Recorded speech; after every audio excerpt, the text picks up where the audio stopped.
You hit 30, 35, 40, and your head kick becomes a body kick, or your body kick becomes a low kick.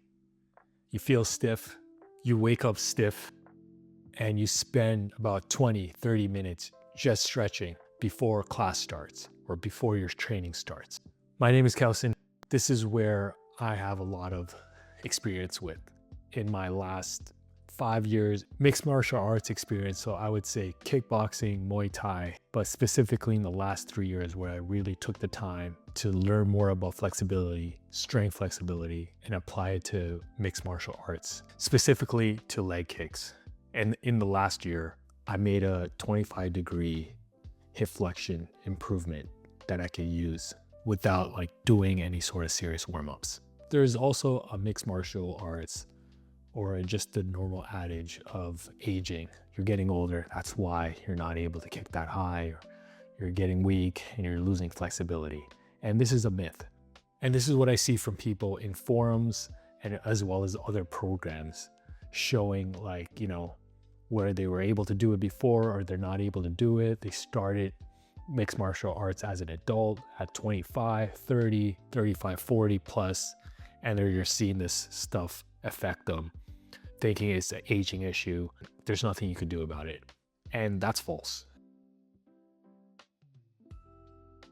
It's a limiting belief, and I believed it when I thought that was the case, even 5 years ago when I was in my late 20s. And it was just understanding what actually works and what doesn't, working on the hip flexors and within the legs and the entire body, what exercises that helps with hip flexion and just the strength training and control, and not just generic 5-minute stretches or before warm-ups. Everyone says you're just getting older. That's a lie.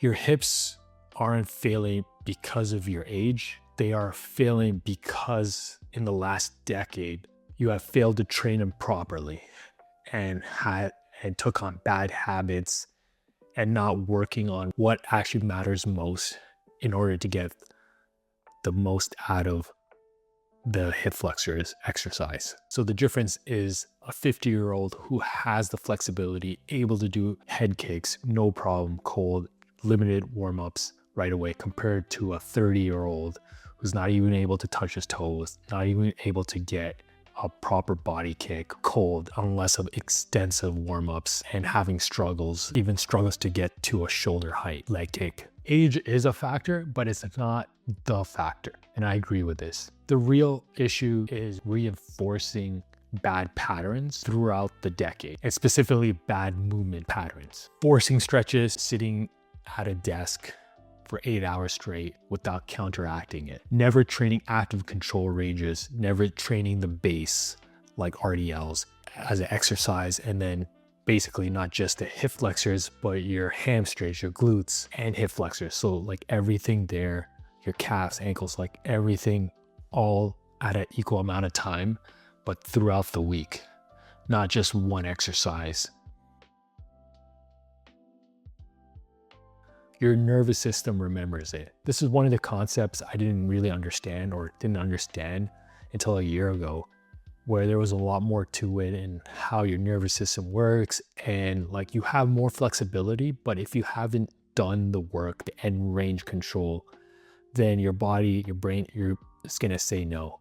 So that's something you gotta work towards to show your body, basically your brain, to show your brain that it could actually go further, and then you just gotta slowly, continuously work on that. So this is something where your body accumulates protective tension over the years. So for example, when you do a front split and you feel a bit of a pull, your body, your nervous system will remember that. So when you sit for 8 hours straight and then you do a leg kick, a body kick, your hips doesn't move, or it does not get to that body kick level because it's not used to it. And it's your body cannot go that way, or cannot go there, because it's used to sitting down and used to the hip flexors as sitting down and not as a body kick, head kick level. There's a concept called threat bucket, where every negative experience, it just continues to pile up and your neurological system remembers it. So if you're 35 and if you've been stretching the wrong way or haven't been working specifically on hip flexors, you have 10 years of just your body remembering the same thing every single day that you're used to. The same habits, the same schedule. And this is something your nervous system just locks down as this is your baseline or range of motion and you cannot go further. So that's why like the stretching that might have worked at 25 would not work at 35 and beyond, because you have to continue to work on the strength of the hip flexors and specifically continue to work on specific exercises. Like for example, RDLs, leg lifts, seated pikes, control with weights, Jefferson curls. So there's a lot of different exercises you have to add in and not just kicking up your legs and just hoping that works. Not when you're older. In addition to, if you want to create more pure end range hip flexion, you have to work on that in order to increase it. The traditional approach was just stretch more. You know, maybe in your 20s might work, or if you've done some sort of mixed martial arts like karate or something when you were younger, you probably already had that flexibility and you just kept with it, and just stretching keeps it there. But as an adult, that doesn't work, especially when you're starting mixed martial arts as an adult. You have to actually, like if you haven't used it as a kid, then you have to build that flexibility, especially if you've done like desk work or if you haven't used it because of playing other sports. Like for me, it was basketball and soccer, so I wasn't using those high kicks or anything like that. So this is another thing where when you were younger, your nervous system was more tolerant, but once you get older, 30, 35 plus, then it becomes less tolerant. So this is something where you have to work on a daily basis. So when you force a stretch, it actually makes it worse because you haven't like done the work, the foundation, in order to have your body, your nervous system allow to go further.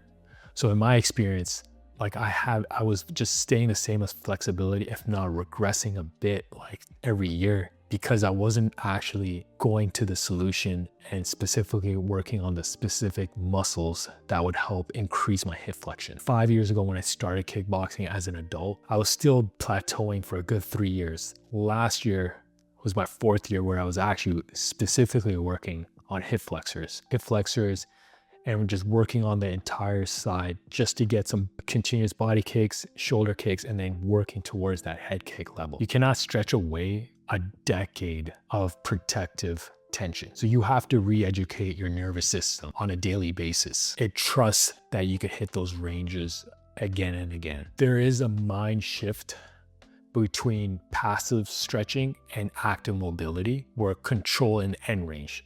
In addition, you have to build a foundation for your legs. The mobility drills helps build the end range.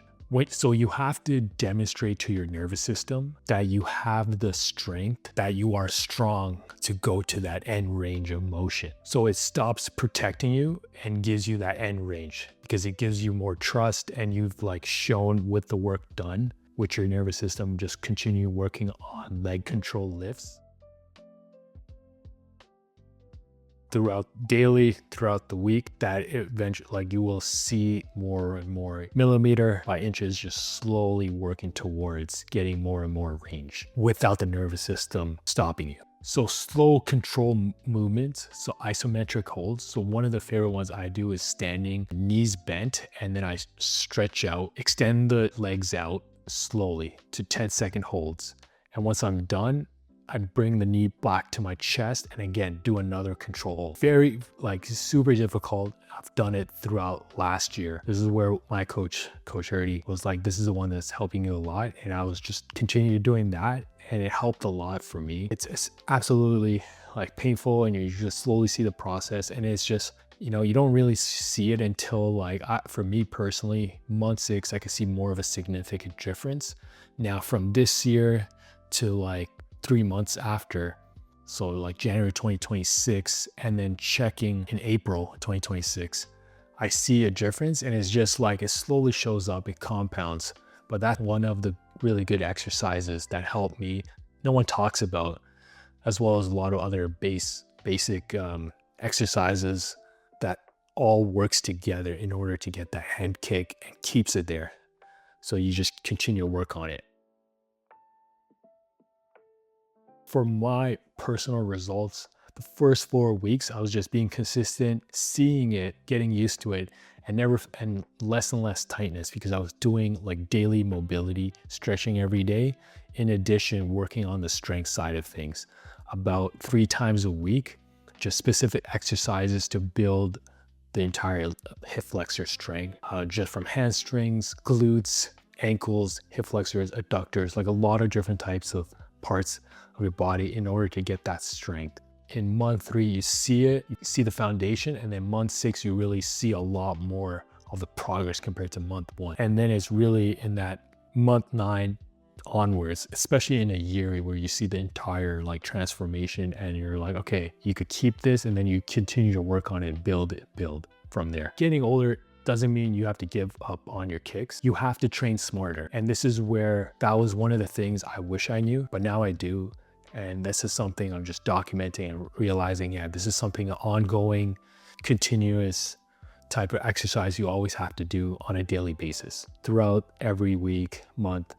It continues in order to keep it and adding to it. I have the 12-week premium program, the group coaching, one-on-one personal coaching, as well as the PDF to help with the exercises that work for me just through my experience. Starting mixed martial arts, kickboxing 5 years ago, and then just being plateaued, and then being able to start doing research, getting coaches to help me exactly what works, and then seeing what doesn't. That helped me a lot, and I'm still working on it, still doing the programming myself for the PDF that I'm using in order to work towards more active hip flexion to get to a 90 degrees and continue to build upon that. So this program helps reclaim the flexibility you had before, or get it back just by like continuing to work on the daily things that actually work and being consistent with it. So if you're a fighter or amateur fighter and you want to improve your hip flexion, you want to increase it without being frustrated, without thinking, okay, it's not specifically age, it's just the technique, the right approach system that I follow, that I use, that also is backed by science, then take a look at the links below, and also follow my Instagram at officialkelson. You'll see more of the training I'm doing and documenting it on a daily basis, as well as subscribe to the channel. Appreciate the time. I hope this was helpful, and thank you.